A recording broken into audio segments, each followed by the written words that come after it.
Hello বন্ধুরা, আজ আমি তোমাদের সঙ্গে গভর্নমেন্ট ব্যাংক অথবা পিএসইউ ব্যাংকে ক্যাজুয়াল স্টাফ রিক্রুটমেন্টের ব্যাপারে কিছু ডিসকাশন করব। আচ্ছা, ফার্স্টে এটা বলি, ক্যাজুয়াল স্টাফ যেটা হয় এটা গভর্নমেন্ট রেজিস্টার্ড কোনো জব নয়, এটা একটা টেম্পোরারি জব।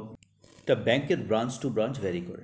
আচ্ছা, রিক্রুটমেন্ট প্রসেস কী আছে? রিক্রুটমেন্ট প্রসেস এটাই আছে, ব্রাঞ্চ তার ভ্যাকেন্সি যদি থাকে অনেক সময় সেটাকে নোটিশ আকারে ব্রাঞ্চের মধ্যেই দিয়ে দেয়, সেটা থেকে তোমরা জানতে পারবে।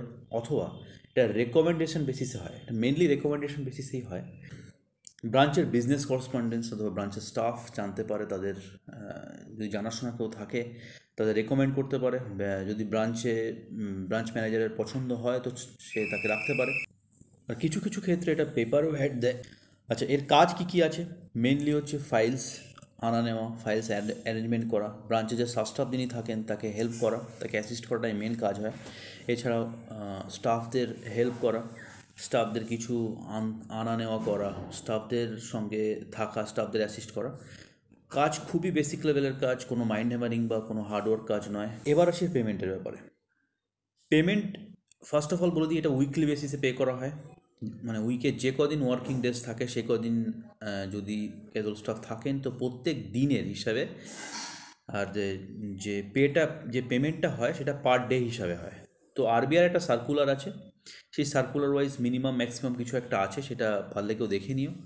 আচ্ছা, মিনিমাম যেটা হয় পেটা হয় 300 রুপিস পার ডে।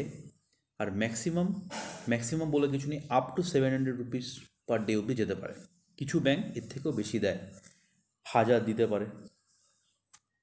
আচ্ছা, 1200 দিতে পারে। তো মোটামুটি 300 টাকা যদি পার ডে হয় তাহলে 24 দিন ওয়ার্কিং ডেজ হলো 7200 মতো হয়। তো 7000, 7500 থেকে 700 টাকা হলে 18,500 টাকা অবধি পার মান্থ ইনকাম করতে পারো। আচ্ছা, যদি কেউ এই কাজটার সঙ্গে সঙ্গে পড়াশোনা করতে চায়, তো অন্য কোনো হায়ার স্টাডিজ কিংবা গভর্নমেন্ট জবের জন্য প্রিপারেশন নিতে চায়, সেও করতে পারে। কারণ এটা লোকাল বেসিসে নেওয়া হয়, মানে যে ব্রাঞ্চের লোকালস তাদের মধ্যেই কাউকে সিলেক্ট করা হয় বেশিরভাগ ক্ষেত্রে। তাতে করে এটা আরামসে করতে পারবে, তোমরা প্রিপারেশন নিয়ে নিতে পারবে অন্য কোনো জবের জন্য বা স্টাডিজের জন্য। এ ব্যাপারে যদি কিছু আরও জানার থাকে তো তোমরা কমেন্ট করতে পারো। Thank you, all the best.